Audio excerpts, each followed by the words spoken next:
Hampir setiap hari saya itu ngobrol sama peserta yang sudah join di kelas YouTube Zona Tutorial. Kebetulan saya sudah punya kelas YouTube ya. Jadi dari beberapa peserta yang konsultasi dengan saya, itu berbagai masalah ya. Dari mulai konsultasi masalah channelnya yang sepi, ataupun bahkan konsultasi yang channelnya ditolak monetisasi. Nah, kenapa bisa ditolak monetisasi? Ini karena kurang memahami aturan untuk kebijakan monetisasi. Jadi video ini sangat penting buat teman-teman yang belum monetisasi, karena saya akan jelaskan beberapa jenis channel yang akan ditolak monetisasi. Jadi siapkan kertas dan pena, ayo kita mulai.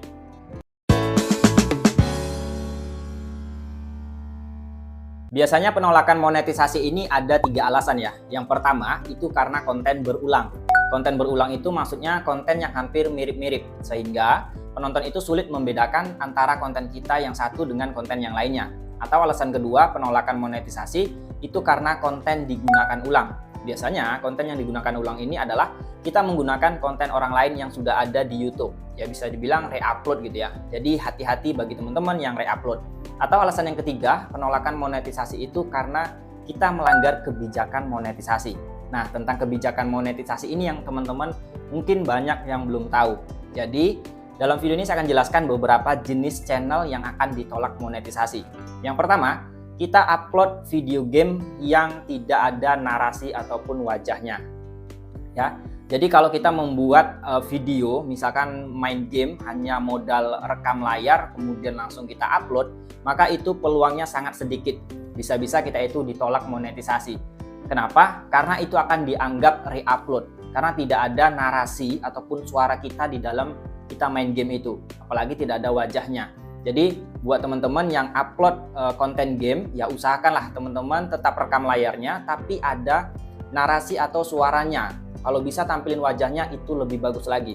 Kenapa? Karena kalau konten game yang hanya modal rekam layar kemudian kita masukkan ke aplikasi editing, habis itu kita upload, ya maka itu peluangnya sangat sedikit. Kita akan dianggap re-upload karena tidak ada identitas videonya.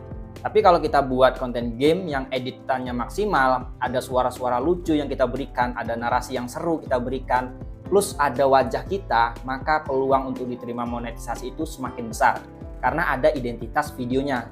Yang kedua, kita membuat konten, tapi konten yang kita buat tadi kita dapatkan dari website-website gratis ataupun website yang free copyright, lisensinya gratis untuk digunakan kembali. Ini juga akan ditolak monetisasi. Loh, kenapa ditolak monetisasi? Padahal kan di websitenya free copyright gitu ya, lisensinya gratis. Nah, coba teman-teman pikir, tanpa teman-teman sadar, video ataupun klip video singkat yang teman-teman dapatkan tadi dari website gratis, itu juga diupload sama banyak orang, banyak YouTuber. Jadi akan terjadi kesamaan di sistem. Sehingga teman-teman akan ditolak monetisasi dengan alasan konten digunakan ulang. Jadi kalau kita sekedar upload, ya memang masih aman-aman saja, tidak kena copyright ya. Aman-aman saja. Tapi ketika kita nanti mengajukan monetisasi, nah disinilah ada aturan yang namanya kebijakan monetisasi. Jadi secara upload sih aman gitu, tapi kalau untuk monetisasi ini akan berisiko, akan ditolak monetisasi karena ada kesamaan sistem. Tanpa kita sadar, video yang kita download tadi dari website gratis itu juga diupload sama YouTuber lain, sama kreator lain, sehingga terjadi kesamaan sistem.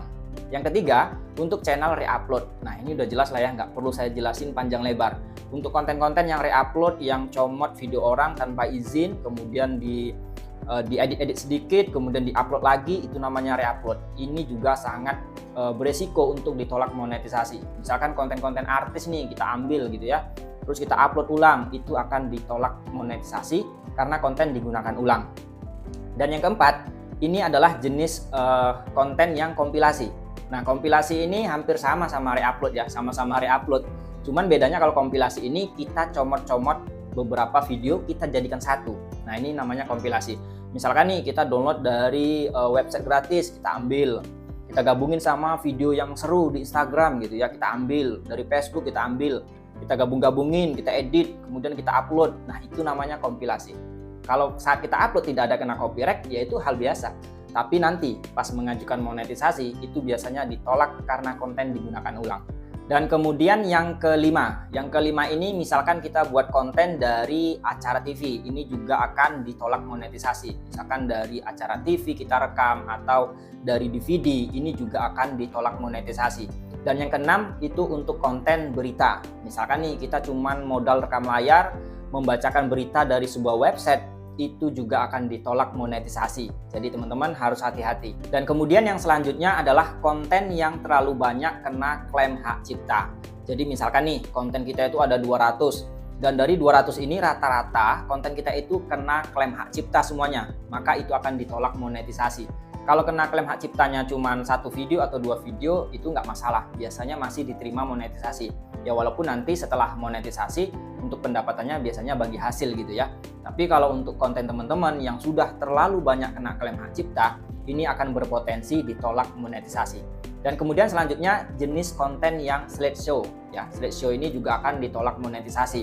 Seperti apa sih contohnya konten slideshow? Adalah konten dari kumpulan gambar-gambar. Kadang ada nih kita dari screenshot, kita ambil screenshot, misalkan ada punya 10 gambar nih, screenshot gambar-gambar lucu atau gambar apapun itu, terus kita gabung-gabungin menjadi sebuah video tanpa kita berikan narasi, tanpa kita berikan nilai edukasi yang lebih gitu ya, itu akan ditolak monetisasi. Misalkan kita buat gabungan dari gambar-gambar screenshot, kemudian kita kasih background gitu, itu juga akan ditolak monetisasi.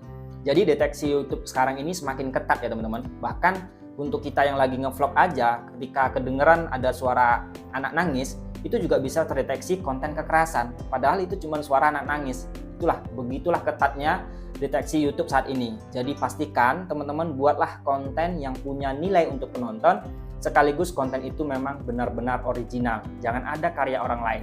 Ya, biar peluang diterima monetisasi itu terbuka lebar untuk channel teman-teman yang belum dimonetisasi. Jadi buat teman-teman yang channelnya masih baru ataupun sedang berjuang untuk monetisasi, coba perhatikan lagi beberapa hal yang udah saya sampaikan tadi ya, beberapa jenis channel yang akan ditolak monetisasi. Jangan sampai teman-teman buat konten yang sudah saya sampaikan tadi.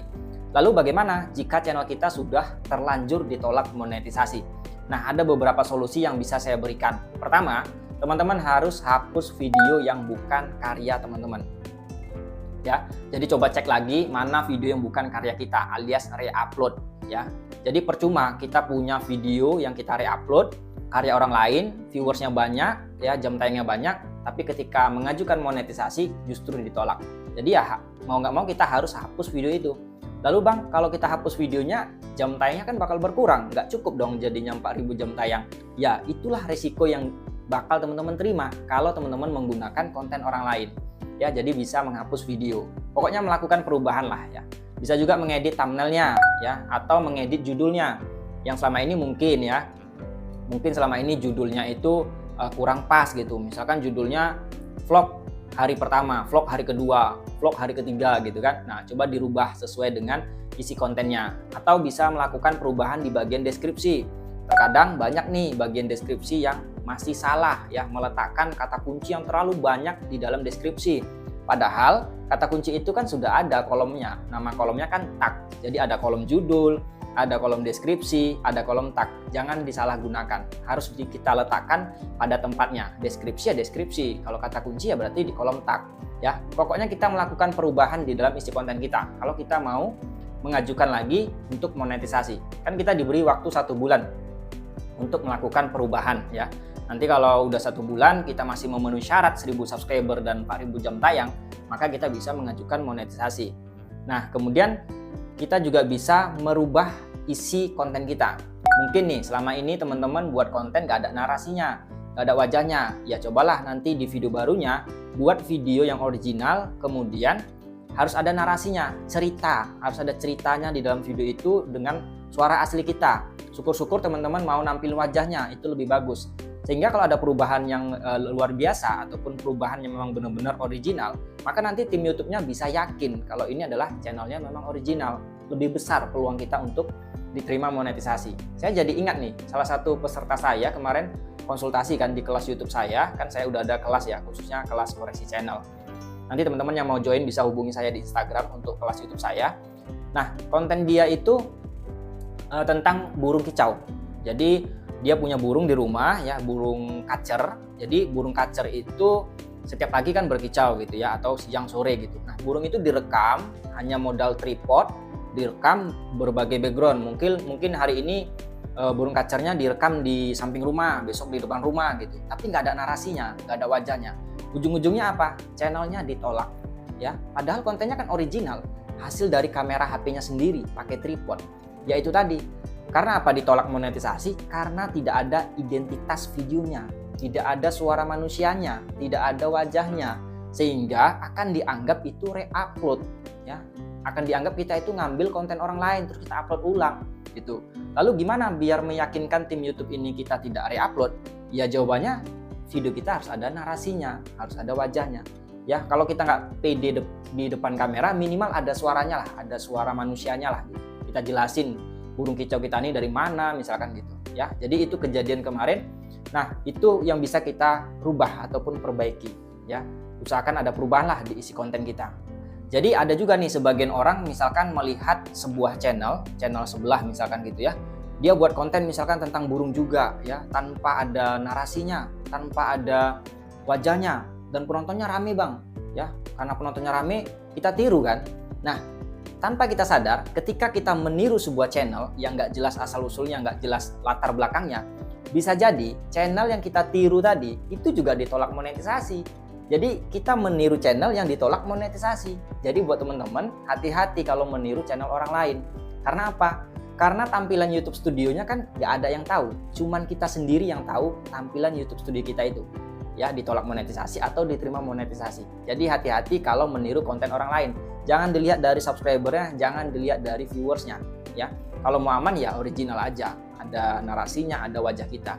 Jadi itu beberapa hal penting ya untuk teman-teman semuanya. Jadi nanti ke depannya teman-teman bisa lebih berhati-hati lagi dalam membuat konten. Biar konten teman-teman itu berpeluang untuk diterima monetisasi. Informasi lebih lengkapnya linknya ada di deskripsi tentang kebijakan monetisasi. Jadi jangan jangan bingung lagi. Saya sudah jelaskan secara sekilas dan untuk informasi lebih lengkapnya linknya ada di deskripsi. Nanti teman-teman cek deskripsi video ini. Sudah saya letakkan link tentang peraturan kebijakan monetisasi. Ya, sambil menunggu video baru saya, teman-teman bisa tonton video saya yang ini. Atau video saya yang ini juga boleh. Terima kasih sudah menonton. Sampai jumpa lagi di video selanjutnya.